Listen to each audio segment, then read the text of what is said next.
Vamos a recibir a Tomás Friedman, corresponsal de Carve, allí en Europa, en Bruselas. Tomás, comencemos por el tema coronavirus y, bueno, esta situación de rebrote en algunos países, caso, por ejemplo, España, que, bueno, naturalmente, viendo la situación desde aquí, nos genera preocupación, atención por todo el tema también de lo que significa, además del, naturalmente, el tema de la salud, por lo que significa Europa como un mercado muy importante para algunos productos que exportamos, caso, por ejemplo, la carne. ¿Cómo está hoy la situación a propósito de esta situación, de estos rebrotes de coronavirus? Buenos días y gracias por acompañarnos. Buenas tardes desde aquí, Martín. 16 horas 48 minutos en Bruselas. Hoy 22 de septiembre comienza el otoño en Europa, pero es un otoño muy benigno. Estamos en primavera todavía. A esta hora de la tarde hay 26 grados en la capital de la Unión Europea, para que ustedes tengan una idea. Y mucha preocupación, Martín, porque el rebrote es prácticamente en todos los países de Europa con diferente intensidad. Tú mencionaste uno de ellos, España. Madrid está en una situación muy, pero muy compleja, muy delicada.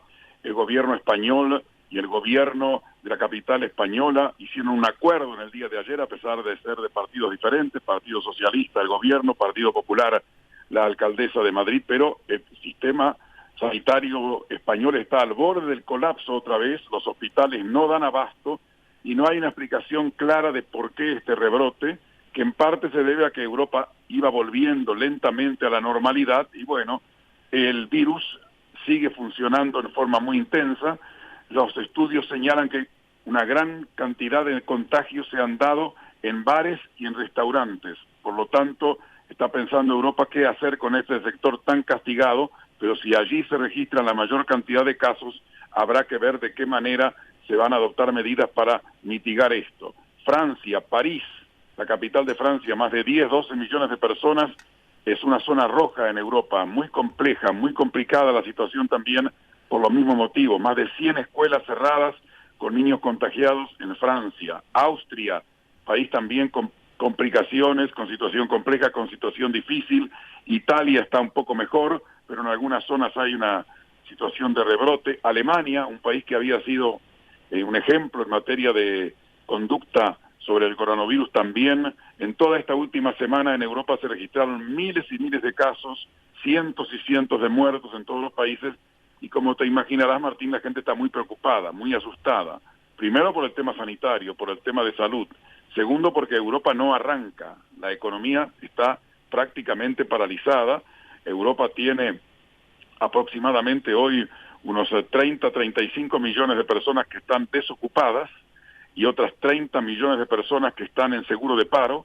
Por suerte Europa, la Unión Europea, tiene un sistema que se llama SURE, que es un sistema que le permite a todos los países contar con el dinero adecuado para que el seguro de desempleo se pueda seguir pagando en forma indefinida, por lo menos por un año o por 18 meses. Y bueno, como tú te imaginarás, Martín, esto también preocupa desde el otro lado, desde el lado comercial, desde el lado de los supermercados, los restaurantes, los hoteles, que ha disminuido totalmente la situación de consumo en las últimas 2 semanas, fundamentalmente, como tú decías, de productos que Uruguay exporta, como la carne, pero también de otros productos que tienen que ver con el funcionamiento de esos sectores. Situación compleja en Europa, situación muy difícil.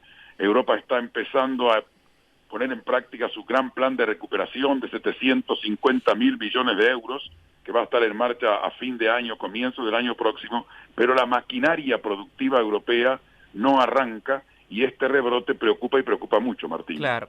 Bueno, es un tema que naturalmente vamos a seguir, Tomás, con mucha atención aquí desde Uruguay, por lo que recién decíamos, además del tema sanitario, por todo lo que significa también Europa como un destino para productos uruguayos, particularmente para la carne de alto valor. Tomás, tema Mercosur, Unión Europea. Hemos tenido en estas últimas horas, días, contactos al máximo nivel para ver la posibilidad de avanzar con respecto a este tema. ¿Qué novedades hay sobre este asunto? Bueno, la novedad más importante, que no es una buena novedad, viene de Francia. Francia, en julio del año 2019, el presidente Macron nombró una comisión de expertos independientes para que analicen el acuerdo Unión Europea-Mercosur y digan cuáles son los temas que son positivos y cuáles son los temas que son negativos, y si el acuerdo vale la pena para Europa y para Francia en particular. Y la comisión técnica esta, que es una comisión independiente, ha dado un análisis muy, pero muy duro, diciendo que en las condiciones actuales no es posible que Francia pueda seguir adelante y firmar un acuerdo Unión Europea-Mercosur, fundamentalmente por los temas que tienen que ver con el respeto a la naturaleza, la deforestación en el Amazonas y también por todo lo que tiene que ver con las situaciones de cambio climático que según estos expertos no son respetados por los países que conforman el Mercosur.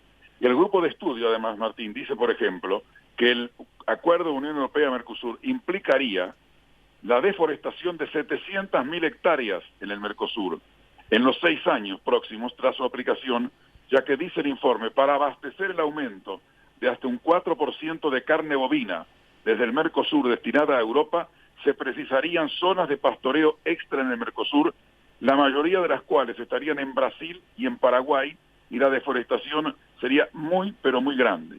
Y señala además que el acuerdo provocaría un aumento de emisiones de gases de efecto invernadero con un cúmulo que alcanzaría 6 millones de toneladas equivalentes de CO2, lo que va en contra del propio Acuerdo de París y que además, si se mira solo en términos económicos, las ganancias nunca se compensarían dichos cambios climáticos que saldrían a 250 euros la tonelada de carbono. Esto que estoy diciendo, Martín, lo dice textual el acuerdo, logrado por este comité de científicos independientes de Francia, y el presidente Macron ha dicho entonces, en estas condiciones, Francia no va a seguir adelante con el acuerdo Unión Europea-Mercosur, tenemos esas exigencias concretas. Pero por otro lado, también el primer ministro francés, Jean Castex, ha dicho, tampoco hay que ser tan negativos, debemos seguir con las negociaciones para frenar la deforestación, cumplir las normas sobre los productos y, claro, respetar el Acuerdo de París. Y como ustedes saben, Martín, y lo hemos comentado aquí en Radio Carve con tu programa, no solamente Francia es la única nación que no le gusta el acuerdo. Países Bajos y Austria lo rechazaron en su forma actual. Bélgica, Irlanda y Luxemburgo se mostraron reticentes. Y Angela Merkel, como tú decías, que habló con el presidente Luis Lacalle Pou, expresó serias dudas sobre su entrada en vigor que podría pasar antes por el Consejo Europeo si no se logra que Brasil respete concretamente todos los temas vinculados a la defensa de la Amazonia. Merkel fue muy franca con el presidente Lacalle Pou en esa conversación telefónica de casi media hora y le dijo, presidente, no es realista que este año vayamos a firmar el acuerdo de Unión Europea-Mercosur, no es posible, por estos temas que estoy mencionando. Vamos a trabajar, el presidente uruguayo le dijo, estoy muy ilusionado con este acuerdo, la presidencia uruguaya del Mercosur con la presidencia alemana podría ser un gran motor, y Merkel le dijo, hagamos todo lo posible, pero negociemos seriamente por estos temas. ¿Y qué sucede, Martín? Desde Europa no se ve a un Mercosur unido, trabajando seriamente estos temas, presentándolos en Europa, haciendo lobby sobre este tema, porque no existe todavía una posición común clara. No es fácil, Martín, lo comprenderán los oyentes, sí, y tú también, con un gobierno como el de Bolsonaro, lograr que esto se encamine de la forma en que quiere Europa. Argentina, por suerte, hoy está convencida de que el acuerdo le sirve, pero Argentina está en una crisis económica tremenda, terrible, una situación que Europa ve con mucha preocupación. Por lo tanto, este año será un año muy difícil para avanzar en el acuerdo de Unión Europea-Mercosur. Quiere decir que en la forma real, como lo ven los productores del lado europeo y como lo tienen que ver los productores que hoy nos están escuchando en Uruguay. Claro. En el 2020 no se va a firmar, se va a avanzar en el 2021.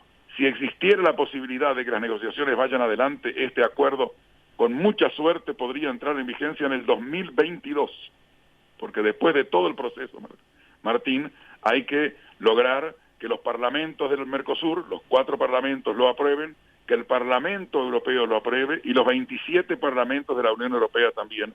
Como ustedes se imaginarán, es un proceso que lleva varios meses. Tomás, muchas gracias por estar con nosotros. Estaremos retomando el contacto para seguir haciendo una puesta a punto de la realidad en Europa. Un abrazo, que tengas una buena jornada y a disfrutar de ese otoño europeo que comienza. Lo mismo para ustedes, desde Bruselas, como siempre, con los amigos de Carve. Un abrazo. Tomás Friedman desde Europa. En Inmobiliaria Valiente nos esmeramos para brindar el mejor servicio. Disponemos de inmuebles